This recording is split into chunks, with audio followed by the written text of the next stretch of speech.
يا مساء الفل. فاكرين كده يا شباب من 3 4 سنين كان في الحملة بتاعت العربيات اللي هي كانت حملة خليها تصدي. من 4 سنين تقريبا او 5 سنين تقريبا حاجة كده. فاحنا طبعا كنا عاملين الحملة دي ايامها علشان العربيات اسعارها يبقى احسن شوية وتنزل 15,000 20,000 حاجة كده. فكنا عاملينها عشان نضغط على التجار والموزعين والوكلاء عشان العربيات يبقى سعرها احسن يعني، والناس تعرف تشتري والكلام ده، وتبقى قيمه مقابل سعر. فتقريبا كده احنا قعدنا نضغط نضغط نضغط لحد ما الناس دي كلها تقريبا فرقعت في وشنا، والعربيات سعرها بقت اغلى من حقها ب3 و4 و5 و6 مرات كمان في بعض العربيات. فتفتكروا لو احنا عايزين نعمل حمله زي حمله خليات صدي بتاعت زمان دي، نعمل واحده زيها دلوقتي، ممكن نخليها حمله خليها ايه؟ انا عمال افكر في الموضوع ده.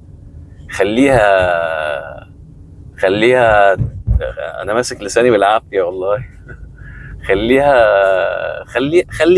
حمله خليها عندك. هو كده كده احنا مش هنيجي ناخدها يعني، خلاص مش هنعرف نيجي ناخدها.